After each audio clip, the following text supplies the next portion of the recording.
Okay, good evening. The reason we're having a town hall meeting here is if we would go back to the time our country was started, this is how people expressed themselves, and so the folks who chose or wanted to be their leaders would get an earful. So that's why we're doing it. It seems like most of the time, especially in the primaries, it's always this side of the fence or that side of the political fence. And really, we don't accomplish anything in the primary. And so I really felt it was critical, at least in the congressional race here, since we've got a couple of fellows that are pretty much unknown, and that they needed some exposure. And just because they're both sides of the fence, that even made this evening even more important. Because it's not the party that's important, it's what they stand for. And that's why we're here this evening. So it's just in these kind of events, we're going to have more of these as this election season goes along, especially getting past the primary. We'll have a little more time to go ahead and put it together, so we'll have better exposure. And there's going to be some really interesting races when we get past the primary. So I find that this town hall forum is much better than when you line everybody in one political party up and have them beat each other up, and then you sing with the other party. It accomplishes really nothing. So with that being said there, Ty Havarnik from the KHS radio is going to be our moderator, and he'll be asking the questions for the media, and also he'll be asking the questions that you have put in the basket out there. So to begin the evening here, we have two of the congressional candidates for the 3rd District here. The third one is not here, and I'm going to, the campaign manager for Adrian Smith, our incumbent congressman, is here, and he would like to read a letter from the congressman. So please welcome Chris Peterson.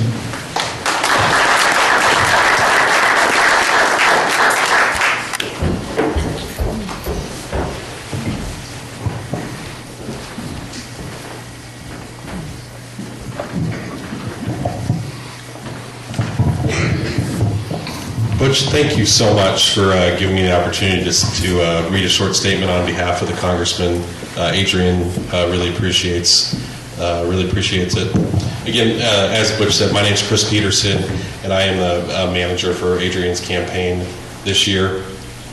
So I'll read a letter that Adrian wrote today and asked me to share with everybody who came out tonight. Dear friends, it has been an honor and a privilege to serve as your congressman. When I entered the House of Representatives, I took the oath of office. I swore to support and defend the Constitution of the United States and to well and faithfully discharge the duties of office.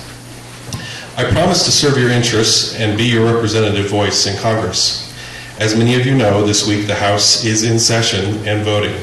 While this means I cannot be with you tonight, please know I am fighting for you and doing the job you elected me to do in Washington. I have made conservative principles the bedrock of my legislative record. I voted against the Wall Street bailouts and stimulus bills, which unnecessarily spent and wasted your hard-earned tax dollars. I voted consistently to repeal and defund Obamacare, and I opposed extending federal benefits like Social Security to illegal immigrants. From OSHA to the EPA, I have fought excessive regulations which threaten economic growth and freedom. My proven record has earned recognition.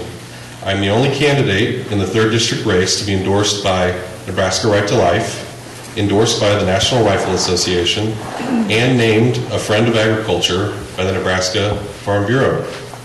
I know it is my responsibility to help make lives better, not by guaranteeing outcomes, but by ensuring opportunity. With your continued patriotism, Nebraska values and common sense can lead the way in restoring our nation to greatness. Thank you for being here.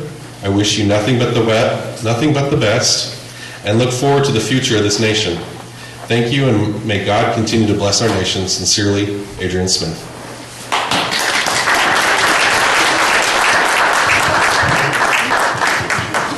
Thank you, Chris.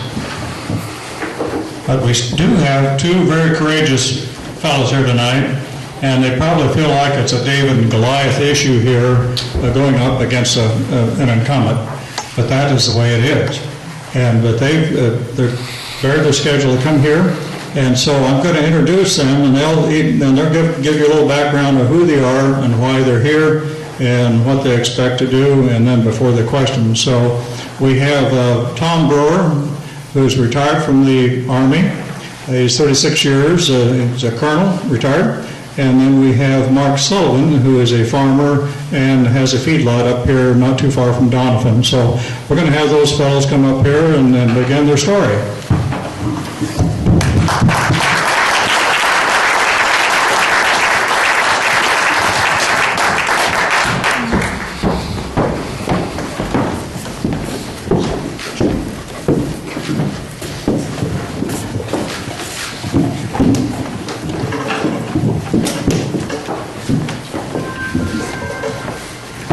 Well, good evening, and Butch, thank you for putting this on.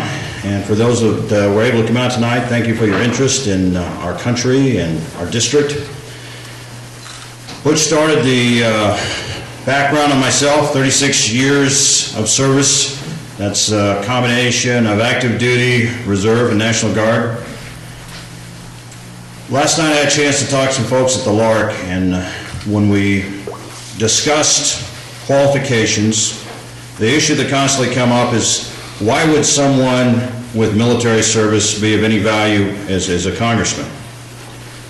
And I've had people joke about the fact that I'm stepping down from the rank of colonel to congressman, but seriously, I guess the issue I'd like to stress to you tonight is that if you look at someone's entire life, everything they've done, from growing up on a farm to being a part of I think what was one of the finest times in our history to be a part of the military, to service overseas and all these different assignments, you learn different skill sets. You develop the ability to handle difficult situations, make hard decisions. And unlike in politics, when you make decisions there are plenty of people who are going to evaluate you as a leader. In Congress, you can take care of yourself. It's all about self-service as far as your next assignment or your decision on whether to run again. But in the military, if you're going to get people to follow you in combat, you better have natural leadership abilities, and you better have people who will believe in you, or you won't be successful. And I don't believe that the missions we did, whether it was nation building or building the Afghan National Army or trying to stop the flow of drugs through Afghanistan, was something that doesn't apply in that job as a congressman. So as you take a look at resumes, and that's what I would ask you to do, is take a look at Adrian Smith's resume and mine and try and decide who has more life skills, who is going to have the natural core values to do the hard things when the time comes. Thank you for coming tonight. Mark? Thanks, Tom. I'm so tickled to be here and so glad you folks all showed up. I'm a farmer, lifetime farmer from Donovan, Nebraska, just down the road, cattle feeder, businessman, and I grew up in Donovan. I went to a one-room country school, went to Donovan High School, spent more time looking out the window than I did learning anything. Went to joined the Nebraska Air National Guard, served 6 years, and at the same time married Karen, and we raised 4 grown sons who still reside here in the 3rd District. I'm so proud to be a person from the 3rd District in Nebraska. The folks here are exemplary. They're kind, they're gentle. I'll run into folks on my campaign tour that will tell me absolutely they could not vote for me. They wouldn't vote for me if they had a gun to their head. And we'll shake hands, we'll pat each other on the back, and part good day. And that is what Nebraska is about. That's what civil governance is about. I think that we all agree that Congress needs to do a better job. I think I'm uniquely qualified of the candidates because of my lifetime experience here in the 3rd District, having a small business, borrowing money, trying to pay it off, mostly paying it off, working hard, buying and selling livestock, buying and selling grain, working with my neighbors and friends. I don't know what politics they are, and I don't care. I think that I'm a good choice. I think that I represent the 3rd District, and I'd ask you folks to certainly consider me. And just a quick note, I announced I was running on the 2nd of January, and it was really on the 3rd that we got the official word and we started to sort out the issue that I'd been diagnosed with leukemia. The first person to get a hold of me and let me know that I was in his thoughts and prayers was Mark Sullivan.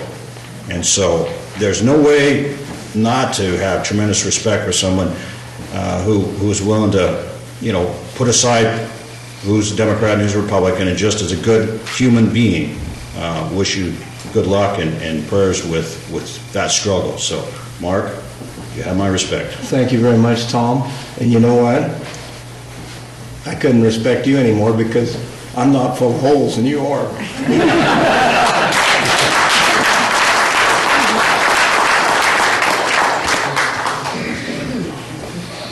Mr. Brewer, Mr. Sullivan, we appreciate you coming down tonight for this forum. How this is going to work, at least on my end, we're going to be, and we have been presented with a very unique opportunity to discuss a wide variety of issues, to have the potential voters and potential supporters understand where you stand on some of these issues. So we're going to go with a variety of questions on my end, again, on a wide variety of topics. And I also have invited an open invitation to the members of the media if at any point they would like to come up and ask a question during this time before we get to some of the audience questions. They are more than welcome, and they'll introduce themselves to you and ask questions as well. But let's first of all maybe just start off by talking a little bit about yourselves again. I've talked with you both, and you had stressed that there was a need for change in Washington, D.C., and that might be why you're running. What issues led you to make this decision to run in Nebraska's 3rd District? And we'll start with you, Colonel Brewer. It was during the 2 years that I spent going through surgeries, recovering from the wounds from 2011, where, as I told the folks last night, I spent way too much time watching TV. And fortunately in Afghanistan, or unfortunately, however you want to look at it, you're so busy with missions, you don't really have time to pay a whole lot of attention to the news. I know that sounds horrible and that we should, but there's enough depressing things going on there without watching the news. So it was during the period I was recovering and forced to watch television because there wasn't much else going on. I was either on crutches or in a wheelchair or something that prevented me from having much mobility.